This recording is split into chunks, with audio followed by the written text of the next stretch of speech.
क्या कभी आपने सोचा है कि घर के नाम और इज्जत को बचाने के लिए कोई बहू कितनी दूर तक जा सकती है? एक ऐसा घर जहां हर कोने में रहस्य छुपे हों, रिश्तों की दीवारें ऊंची हों और साजिशें हर वक्त घात लगाए बैठी हों। वही एक बहू जो मासूम भी है और साहसी भी। वो अपने सपनों को कैसे बचाएगी? क्या अहाना अपने सच को छुपा पाएगी या पोल्टू दादा की चाल सचमुच उसके जीवन को बर्बाद कर देगी? क्या कभी आपको ऐसा लगा है कि सच्चाई सामने आते ही पूरा परिवार बिखर सकता है? क्या कभी आपने सोचा है कि एक छोटे से फैसले के कारण रिश्तों की नींव हिल सकती है? सीरियल बड़े घर की छोटी बहू का आज का एपिसोड ना सिर्फ होश उड़ा देने वाला है बल्कि दिल की धड़कन भी बढ़ा देगा। जी हाँ दोस्तों, सब कुछ आगे आपको बताऊंगी, लेकिन आगे देखने से पहले आप चैनल को सब्सक्राइब जरूर करें।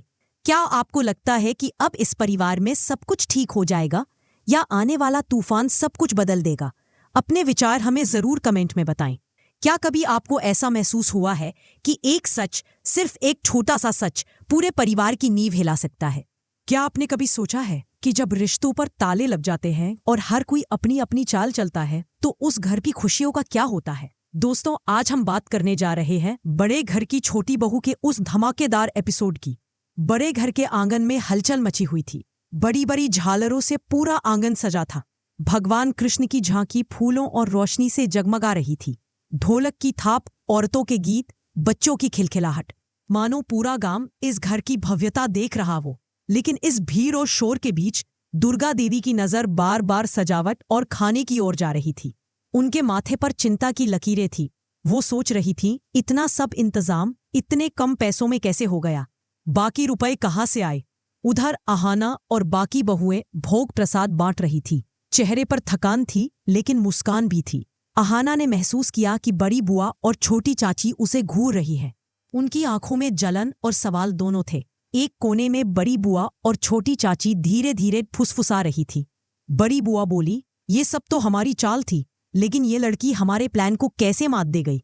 छोटी चाची तिलमिलाकर बोली, मुझे तो यकीन है इसके पीछे कुछ गड़बड़ है। इतने बड़े इंतजाम पैसों के बिना नहीं हो सकते। दोनों के चेहरे पर खीज साफ दिख रही थी। तभी पोल्टू दादा एंट्री लेते हैं। चालाक मुस्कान, आंखों में चमक और मन में साजिश। वो धीरे से बड़ी बुआ के पास जाकर कहते हैं, चिंता मत कीजिए, कल सुबह तक मैं इस अहाना का पूरा सच सबके सामने खोल दूंगा। बड़ी बुआ की आंखों में उम्मीद जग जाती है। छोटी चाची पूछती है, कैसे? पोल्टू दादा धीरे से फुसफुसाते हैं, गिरवी ताई को बुला रहा हूं, सबके सामने सच उगलवाऊंगा, फिर देखना, इस घर से सिर झुकाकर निकलना पड़ेगा इसे। तीनों के चेहरे पर कुटिल मुस्कान फैल जाती है। जन्माष्टमी की पूजा खत्म होती है। लोग आशीर्वाद लेकर लौटने लगते हैं, लेकिन दुर्गा देवी का मन अब भी शांत नहीं है। उनके दिमाग में बार बार वही सवाल गूंज रहा था, इतने पैसे आए कहां से? रात का सन्नाटा घर पर छा जाता है। परिवार सोने चला जाता है, लेकिन अहाना छत पर बैठकर आसमान देख रही थी। उसके चेहरे पर चिंता की परछाई थी। वो खुद सोच रही थी, अगर कल गिरवी ताई ने कुछ कह दिया तो क्या होगा? क्या सब मुझ पर शक करेंगे? उसकी आंखों से आंसू बह निकले। सुबह होते ही घर में खामोशी छाई थी। तभी दरवाजे पर दस्तक हुई। अंदर आई गिरवी ताई। उनके चेहरे पर कठोरता थी। जैसे ही अहाना और बाकी बहुओं ने उन्हें देखा, उनके चेहरों से खून उतर गया। पूरा परिवार इकट्ठा हो गया। पोल्टू दादा ऊंची आवाज में बोले, लो देख लो सब लोग, यही है वो औरत जिसे अहाना पैसे देने का वादा करके आई थी। यही बताएगी कि असलियत क्या है। कमरे में खामोशी छा गई। पोल्टू दादा ने सबके सामने आरोप लगाया, अहाना ने इस घर की इज्जत मिट्टी में मिलाने की कोशिश की। इतने सारे पैसों का इंतजाम उसने गुपचुप तरीके से किया। ये बहू हमारी परंपराओं के लायक नहीं है। बड़ी बुआ और छोटी चाची सिर हिलाकर उसका साथ देने लगी। बाकी परिवार वाले भी हक्के पक्के रह गए। अहाना रोते हुए चुप खड़ी थी। तभी दुर्गा देवी ने गहरी सांस लेकर कहा, बस। उनकी आवाज इतनी तेज थी कि सब चुप हो गए। दुर्गा देवी ने सख्त नजर से सबको देखा और बोली, अहाना ने ये सब मेरे लिए किया। पूजा मेरे कहने पर थी और उसने अपनी जान लगाकर ये इंतजाम किया।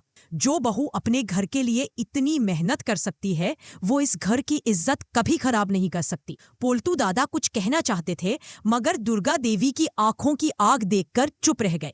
फिर उन्होंने अहाना की ओर देखा और कहा, आज से तुम अपनी पढ़ाई शुरू करोगी। ये मेरा फैसला है। तुम बीए की परीक्षा दोगी और इस घर का नाम रोशन करोगी। अहाना रोते रोते उनके पैरों में गिर गई। माँ, आपने मुझे बेटी की तरह अपनाया है। मैं कभी आपको निराश नहीं करूंगी। लेकिन बड़ी बुआ और छोटी चाची चुप नहीं बैठी।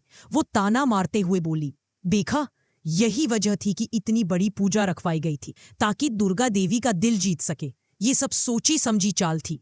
अहाना का चेहरा उतर गया। उसके सपने फिर से डगमगाने लगे। लेकिन दुर्गा देवी ने बीच में कहा, अब इस घर में मेरे फैसले पर कोई सवाल नहीं उठाएगा। ये घर मेरा है। जो मानना है मानो, नहीं तो दरवाजा खुला है। कमला सन्नाटे में डूब गया। रात को अहाना अपनी किताबों को सीने से लगाए खिड़की के पास बैठी रही। उसकी आंखों से आंसू गिर रहे थे, लेकिन इस बार ये आंसू दुख के नहीं, बल्कि आशा और हिम्मत के थे। उसके मन में बस एक ही ख्याल था, अब चाहे कितनी भी साजिश हो, मैं अपनी पढ़ाई पूरी करके दिखाऊंगी। लेकिन दोस्तों, कहानी यही खत्म नहीं होती, क्योंकि अगली कड़ी में बुआ और पोल्तू दादा एक नई चाल चलने वाले हैं। देवदा और दुर्गा देवी की नजदीकी पर घर वाले सवाल उठाएंगे और अहाना की पढ़ाई की राह में एक और बड़ा तूफान खड़ा होगा। क्या कभी आपने महसूस किया है कि जब घर के लोग ही आपके खिलाफ खड़े हो जाएं, तो हर दिन एक जंग जैसा लगता है? अहाना ने जन्माष्टमी की पूजा में अपनी मेहनत और साहस से घर की इज्जत बचा ली, लेकिन जीत के बाद भी उसके रास्ते आसान नहीं है। रात गहरी हो चुकी थी। बड़ी बुआ और छोटी चाची अपने कमरे में बैठी थी। उनके चेहरे पर गुस्सा और जलन साफ झलक रही थी। बड़ी बुआ ने गुस्से से कहा, दुर्गा देवी ने फिर से इस लड़की का साथ दे दिया। अब तो उसने पढ़ाई की भी इजाजत ले ली। छोटी चाची बोली, ये लड़की धीरे धीरे इस घर पर हावी हो रही है। अगर ऐसे ही चलता रहा तो एक दिन पूरा घर उसी के इशारे पर चल। तभी पोल्तू दादा कमरे में आते हैं। उनकी आंखों में चालाकी चमक रही थी। चिंता मत कीजिए बुआ जी, खेल अभी बाकी है। कल से ही मैं ऐसी चाल चलूंगा कि दुर्गा देवी को भी अहाना पर शक हो जाएगा। सुबह का समय। अहाना पूजा के बाद किताबें लेकर आंगन में बैठी थी। उसकी आंखों में चमक थी, जैसे पहली बार उसने अपने सपनों को छू लिया हो। देवदा पास आता है और कहता है, अहाना, डरना मत। तुम्हें अपनी पढ़ाई पूरी करनी ही होगी, चाहे कोई कितना भी विरोध करे। अहाना मुस्कुराती है, लेकिन उसकी आंखों में डर झलक जाता है। वो धीमे से कहती है, मुझे डर है देवदा, कहीं मेरी वजह से दुर्गा देवी को और ताने न सुनने पड़े। देवदा आत्मविश्वास से जवाब देता है, जब वो तुम्हारे साथ है तो तुम्हें किसी से लड़ने की जरूरत नहीं। नाश्ते के वक्त पूरा परिवार एक साथ बैठा था। तभी छोटी चाची ने ताना मारा, आजकल घर की बहुएं पूजा छोड़कर किताबी में ज्यादा दिलचस्पी ले रही है। बड़ी बुआ ने और आग लगाई, हाँ, लगता है अब ये घर नहीं कॉलेज बनने वाला है। हमें तो डर है, कहीं इस घर की बहुएं हमारी परंपराएं भूल ही ना जाएं। अहाना चुप थी, लेकिन उसकी आंखों में आंसू तैरने लगे। दुर्गा देवी ने सख्त लहजे में कहा, परंपरा वो है जो घर को आगे ले जाए। अगर पढ़ाई से इस घर का नाम रोशन होगा तो ये भी हमारी परंपरा का हिस्सा है। कमरा सन्नाटे में डूब गया। पोल्टू दादा बाहर से आते हैं और हाथ में कुछ कागज लहराते हैं। अरे सुनिए सुनिए, बड़ी खबर है। ये तो कॉलेज की फीस और फॉर्म भरने के लिए बहुत पैसे लगेंगे। क्या अहाना अब हमसे भीख मांगेगी? उनकी आवाज में जहर था। दुर्गा देवी ने तीखे स्वर में कहा, उसकी पढ़ाई का इंतजाम मैं करूंगी, किसी को परेशान होने की जरूरत नहीं। पोल्टू दादा अंदर ही अंदर खींच गए। देखते हैं कब तक उसका साथ देती हैं आप। उस रात अहाना छत पर अकेली खड़ी थी। अचानक बड़ी बुआ वहां आ पहुंची। उनकी आवाज ठंडी थी, लेकिन बातों में जहर था। बहू, जितना ऊंचा उड़ोगी उतना ही जोर से गिरोगी। पढ़ाई लिखाई के चक्कर में मत पड़ो।